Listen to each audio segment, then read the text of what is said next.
고난이 더 이상 고난이 아니고 하나님 앞에 붙어있게 하는 힘이라고 하는 것을 믿을 수 있기를 바랍니다. 두 번째, 고난은 변장된 하나님의 축복입니다. 우리 로마서 8장 18절을 한번 보겠습니다. 로마서 8장 18절입니다. 같이 읽어볼까요? 시작. 생각건제 현재의 고난은 장차 우리에게 나타날 영광과 주옥이. 여러분, 이 본문에서 바울이 지금 저와 여러분에게 말하고자 하는 바가 무엇입니까? 우리는 고난을 당하면 그 고난 앞에, 고난이 너무 힘들어서 고난에만 초점이 맞춰져 있습니다. 근데 바울은 이렇게 오늘 말씀을 또 이렇게 말하고 있는 겁니다. 고난만 보지 말고 고난의 끝, 고난의 결과를 보아라. 여러분, 우리는 믿는 사람입니다. 믿지 않는 사람들은 고난에만 집착해 있습니다. 그래서 그 고난을 어떻게 해결할 것인지, 어떤 방법을 동원할 것인지 해결책을 찾고 있습니다. 그러나 우리 믿는 사람들은 고난을 대하는 태도가 달라야 합니다. 오늘 성경에 보면 고난 앞에서 우리는 뭘 보라고요? 그 고난의 결과를 보라는 것입니다. 보통 사람들은 태풍을 별로 이렇게 좋아하지 않아요. 저도 그랬습니다. 제가 한국에 있을 때 제가 아는 목사님의 그 교회 성도들이 추자도, 제주도에 있는 추자도로 교인 수련회를 간다고 해서 같이 따라갔습니다. 추자도에 따라갔다가 제가 그 수련회를 마치고 바로 육지에서 집회가 있는데 바로 출발하는 그날 태풍이 불어온 겁니다. 그래서 발이 꽁꽁 그 추자도에 묶였습니다. 그리고 태풍이 언제 끝날지 모르는 상황에서 날마다 발을 동동거리고 바닷가를 나가는 겁니다. 하루는 바닷가에 나갔다가 제가 거기 있는 주민들 이렇게 모여 있길래 제가 좀 불평을 했어요. 아이, 쓸모없는 태풍이 왜 불어온지 모르겠다고.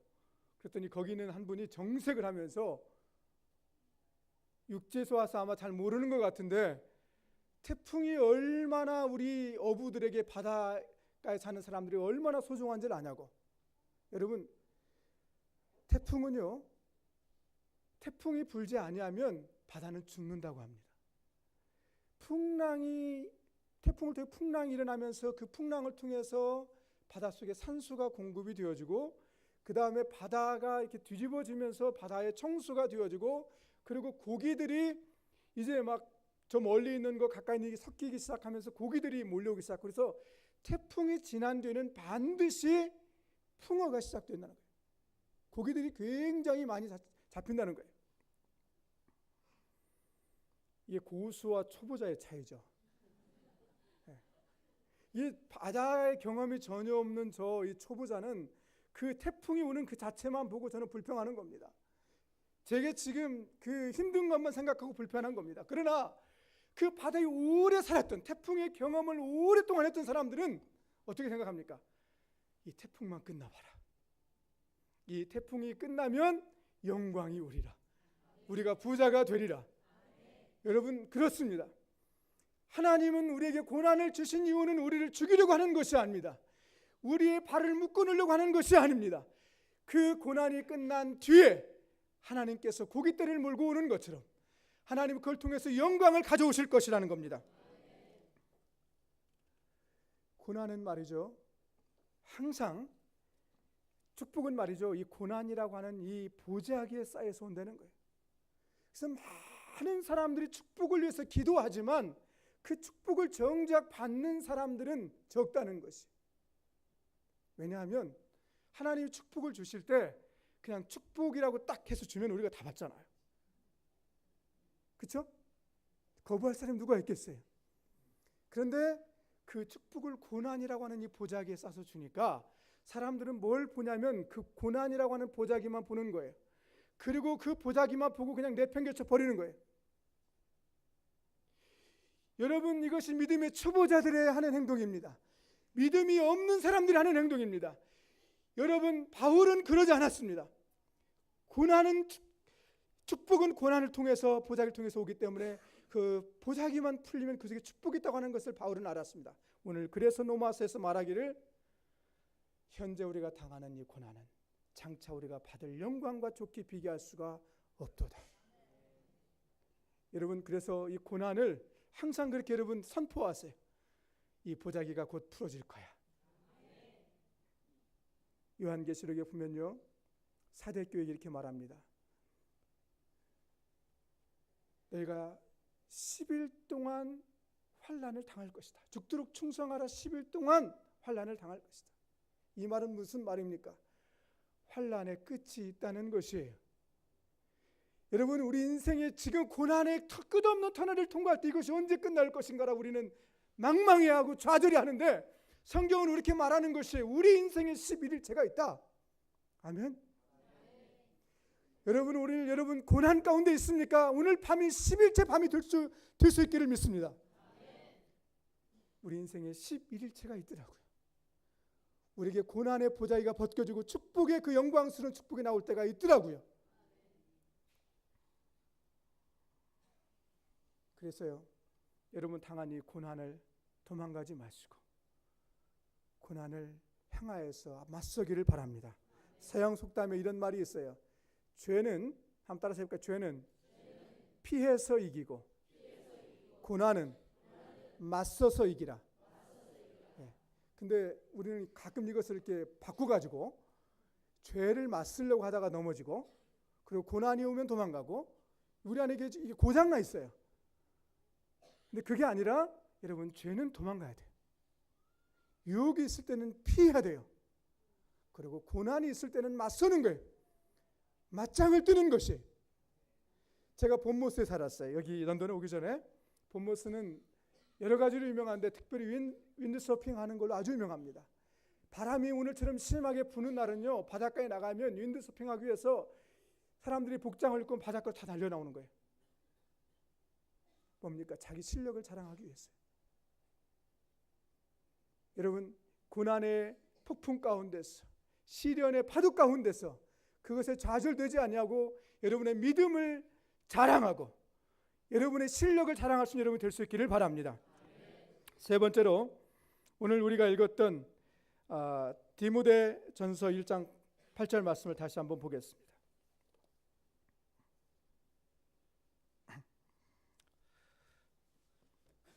디모데후서 1장 8절.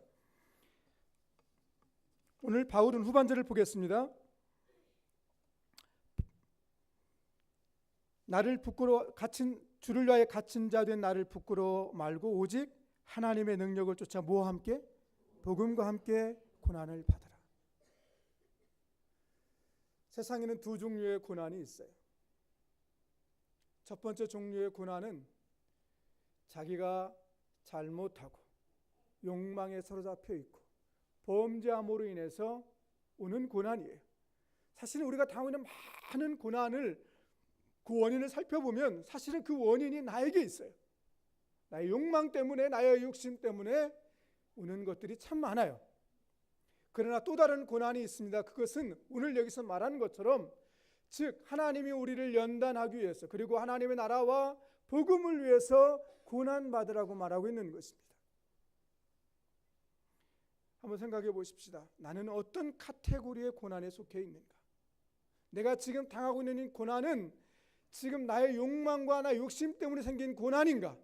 아니면 하나님의 일을 하기 위해서 받는 고난인가?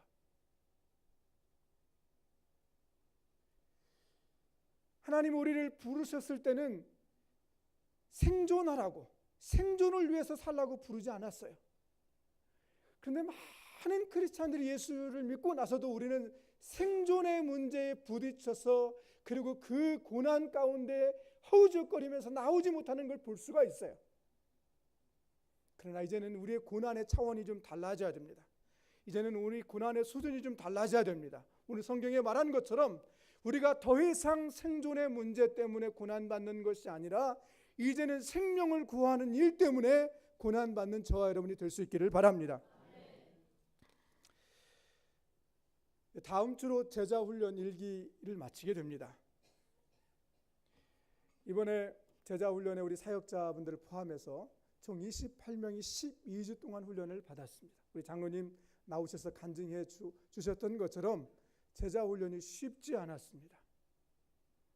제가 선교단체 사역을 하면서 20년이 넘게 제자훈련하고 제자화 사역들을 해왔습니다. 학생들부터 시작해서 또 목회자 부부들, 또 사모님들, 또 직장인들, 굉장히 많은 부류들의 사람들을 제자훈련했습니다. 제가 제자훈련 지난주에 제자훈련 받는 우리 그 훈련생들에게도 제 그런 고백을 하고 칭찬을 했지만, 이번에 런던 순복음교회에서 제1기로 이 제자훈련을 하면서 제가 얼마나 감동이 되었는지 몰라요. 그리고 얼마나 제가 그 은혜를 받았는지 몰라요. 왜 은혜를 받았냐면 제자훈련 받는 성도들의 그 모습이 너무 열심히 했어요. 연세가 드셨는데도 69절을 외우고, 그리고 시험 준비를 하고 와가지고 암송을 하고 와서 잊어버릴까 봐서 공부하기 전에 시험 문제 보자고. 세상에 저는 그런 분들을 처음 봤어요. 제가 순복음교회 성도들이 열심히 있는 건 알았지만 이 정도인지는 몰랐어요.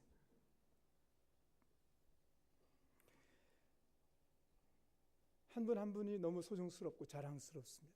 저는 기대가 되어집니다. 제자훈련 받는 동안 하나님께서 정말 우리에게 많은 은혜를 주셨습니다. 그리고 성령님께서 한 분 한 분을 만지시고 회복시키는 그 고백들을 들었습니다.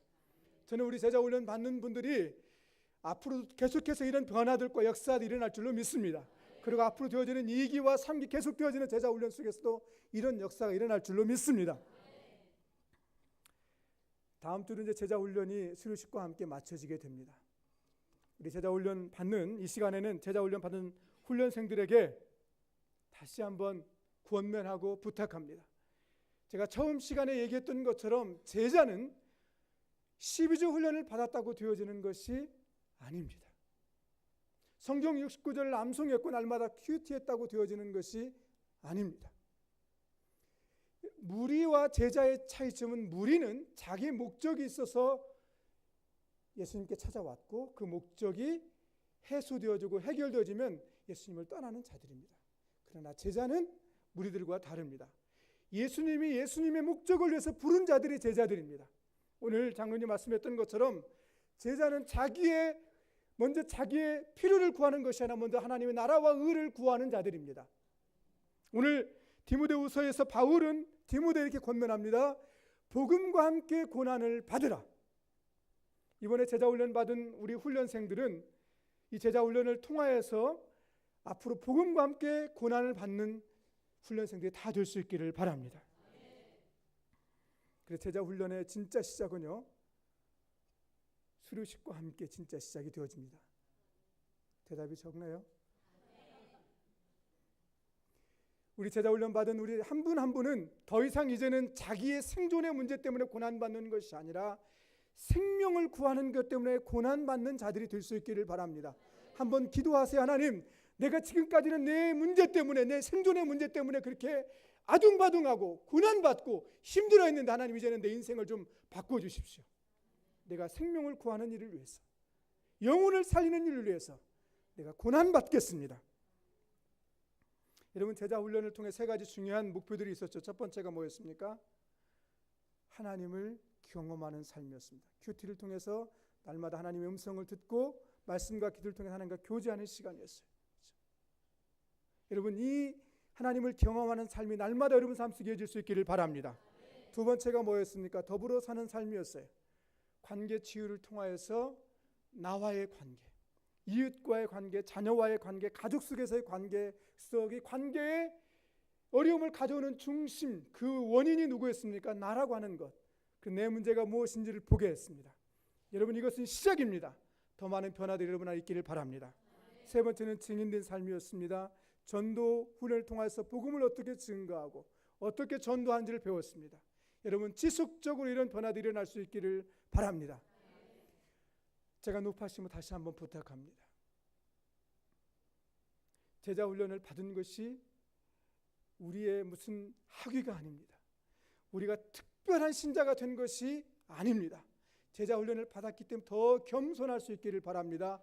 더 겸손히 섬길 수 있기를 바랍니다. 이것을 드러내서 제자훈련을 받지 않은 사람들에게 나를 드러내는 것이 아니라